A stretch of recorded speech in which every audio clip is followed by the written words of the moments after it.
Every man desires prosperity.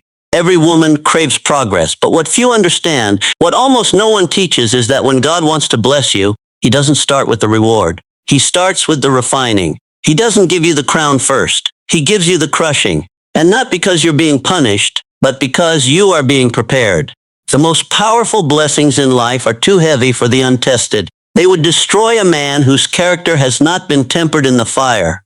And so the fire comes first, not to burn you, but to purify you. I have spoken to thousands interviewed men of wealth, industry, and influence. They all shared the same hidden truth. The moment of greatest growth did not come during applause, but during affliction. You think failure is a curse. But I say to you now, failure is a classroom and adversity is a mentor sent by heaven itself. When life begins to break you down, when the relationships fade, the money dries up, the doors slam shut, it is easy to believe you've been abandoned. But I tell you this, that is the precise moment when God is closest to you.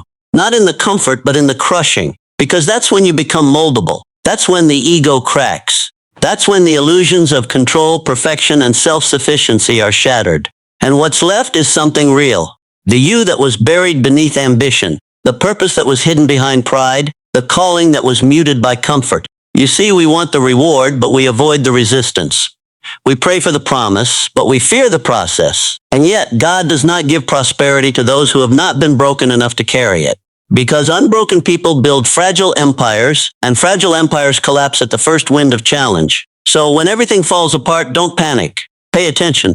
Something greater is being built in the dark. Think of the seed planted in soil. It must be buried, completely hidden. It must be pressed beneath the weight of dirt.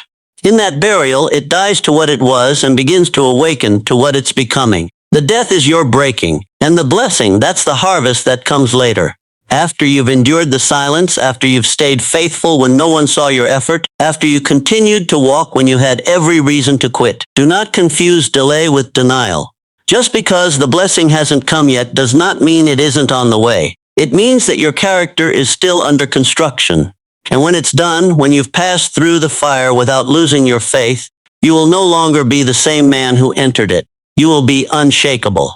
And that is the kind of person God can trust with influence, legacy, wealth, impact. So stop asking, why is this happening to me? And start asking, what is this preparing me for? Because the man who asks better questions receives better answers.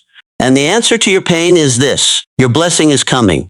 But first you must be built to carry it. That building happens in the breaking. Let others run from it. Let them hide, but not you. You are not average. You are not here to merely survive. You are here to become a vessel, a tested, proven, unshakable instrument of divine success. But if you want the power, you must first walk through the pressure.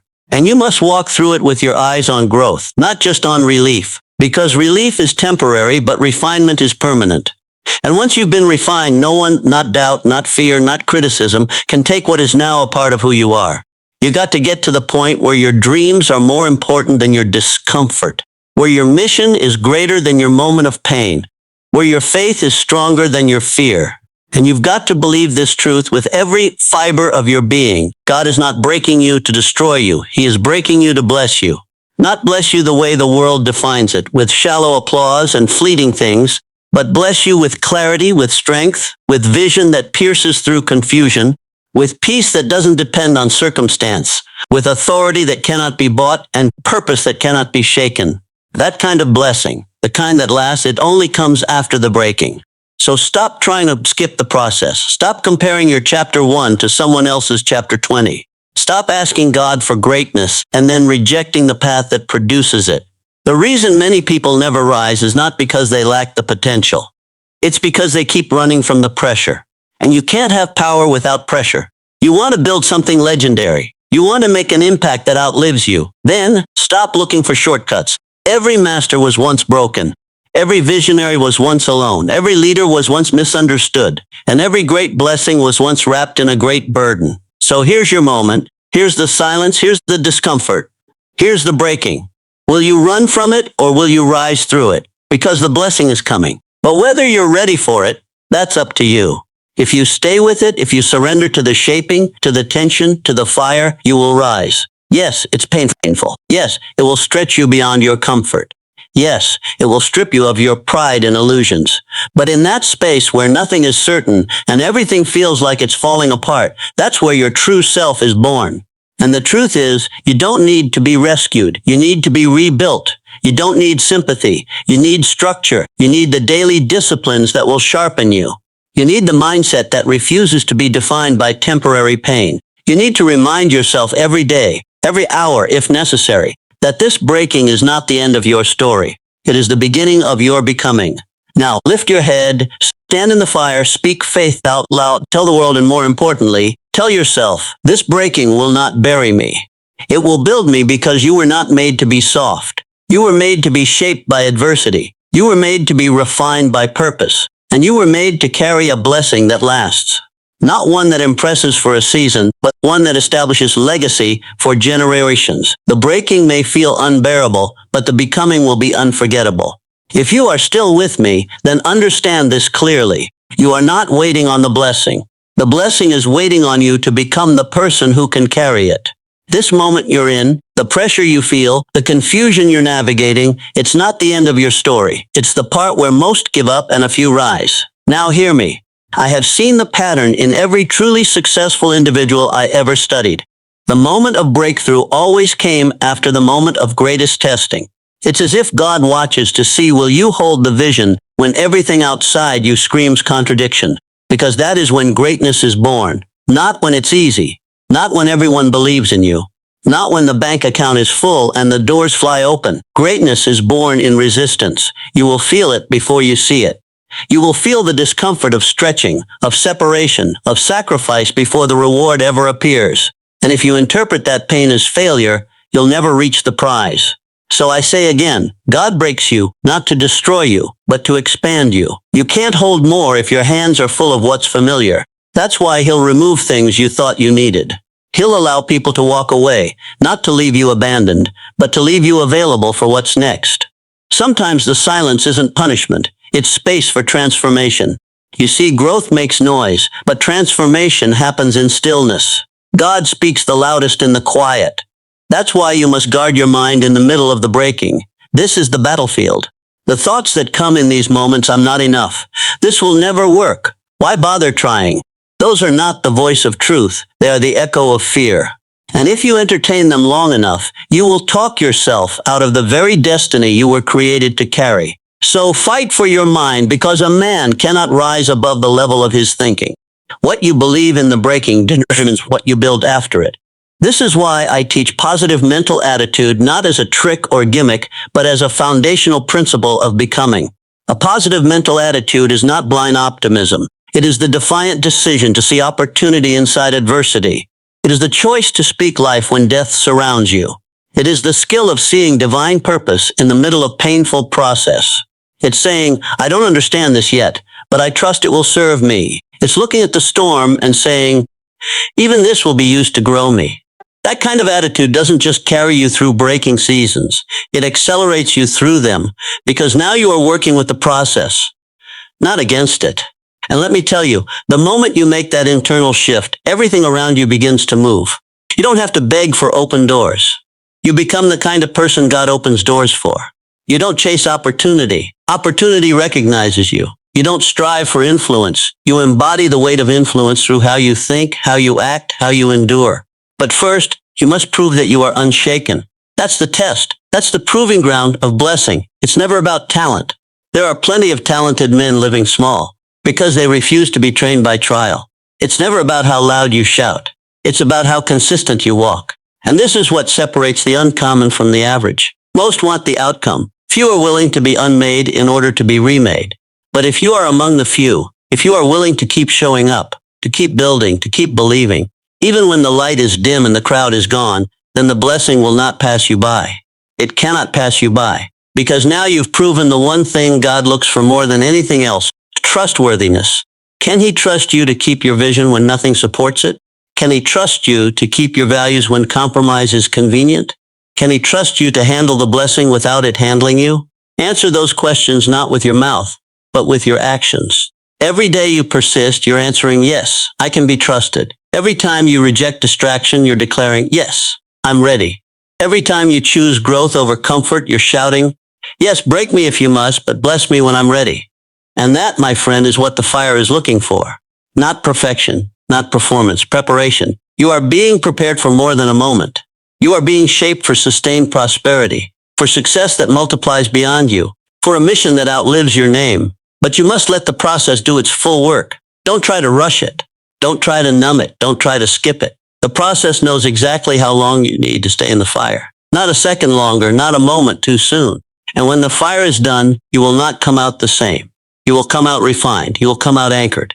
You will come out qualified, not by man, but by the only authority that matters. So stand up now, not because it's easy, but because you were built for this. And remember this with every step forward. The breaking is not the end.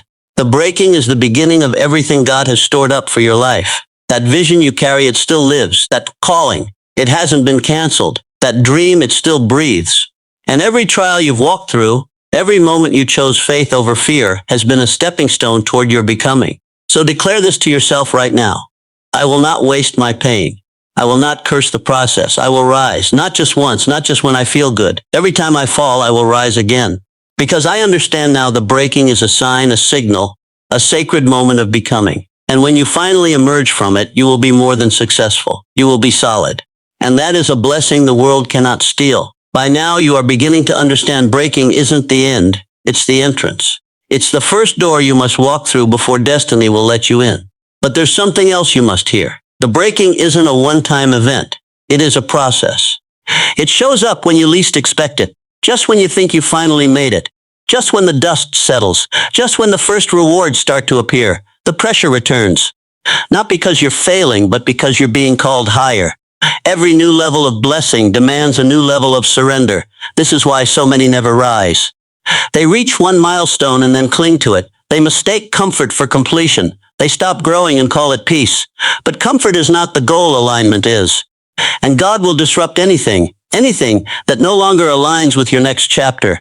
He'll interrupt the business if your heart is drifting. He'll expose the relationship if your soul is shrinking. He'll burn the bridges if they're leading you backwards. Not to hurt you, but to protect you, because you've been chosen for more than average. And more than average requires pain most people will never understand. You'll be misunderstood, judged, isolated, mocked, and still you must walk. You must build. You must rise. Because the breaking was never designed to stop you. It was designed to make you indestructible. Every tear, a lesson, every betrayal, a realignment, every failure, a recalibration of your internal compass. You think you've lost, but you haven't. You've been redirected. You think you're behind. You're not. You're being realigned with divine timing. You think it's over. It's not. It's just beginning. But this time you won't be building on insecurity. This time your foundation will be conviction. This time your roots will go deep. So when the winds come, you won't break again. And listen to me now. When the blessing comes, and it will, you will not feel overwhelmed because you have already been tested in the fire. You've already been alone and still kept walking. You've already been doubted and still believed. You've already seen what it's like to have nothing but faith. And now you know faith was enough. That's why your confidence will not come from money, not from status, not from applause. Your confidence will come from alignment. You will walk in rooms differently. You will speak from a place of knowing. You will lead with humility and force at the same time because you didn't just learn this from books. You earned it through fire. The man who emerges from breaking becomes a vessel of wisdom. He doesn't panic when the storm comes. He leads others through it. He doesn't seek attention. His presence commands it. He doesn't fake confidence. His walk proves it because he has seen the worst. He has walked through hell. He has faced his own shadows, survived the silence, endured the refining, and he did not run. And now he's ready. That man is you. You've been through too much to go back now. You've cried too many nights to settle now. You've grown too much to play small now. You've come too far to doubt yourself now. You are in the final stretch of the test. All that remains is your decision. Will you finish the fire with faith? Will you keep showing up even when you're tired? Will you trust even when you don't understand? Will you act like the blessing is already yours? Because if you do, if you wake up with discipline, if you speak like your words shape the world, if you move with grace in the middle of chaos, then everything that was once delayed will begin to move. And you won't have to chase it. It will find you because your name has been written on the blessing since the beginning. It just needed to be handed to the version of you who could carry it. Now that you've become him, it's time. The resources, they're coming. The people, they're watching the opportunities. They're already moving in your direction. Not because you were lucky, but because you were faithful in the fire. You were consistent in the quiet. You honored the vision when no one saw it. You trained when no one was clapping. You sacrificed when no one was noticing, and now you are ready for overflow. You are ready for abundance with responsibility. You are ready for influence without compromise. You are ready for power that heals, not power that breaks others. Because God doesn't bless the loudest. He blesses the ones who've been broken, humbled, and rebuilt in obedience. And that is now your story. You didn't just survive the fire, you learned to speak from it. You didn't just endure the pain, you allowed it to shape you. You didn't just make it through, you rose higher than ever before. So now the breaking ends and the blessing begins. Not the shallow kind, not the temporary version, but the type of blessing that touches everything you do. Your words, your work, your walk, your wisdom, the kind of blessing you were born to carry. Now go walk in it, go lead with it, go serve with it, go build with it. And remember, the next time the breaking begins again, it's not punishment, it's promotion. It means you are about to be expanded again. It means your capacity is increasing. It means your influence is growing. It means your soul is shedding what no longer serves so it can receive what's next. So do not fear the next storm. Do not curse the next silence. Stand in it like a warrior who's already seen the fire and come through gold, because now you know what few ever understand. When God wants to bless you, he'll break you first. And if you don't run from the breaking, you'll receive a blessing no one can take from you. One forged in truth, one sustained by character, one built not on what you had, but on who you became.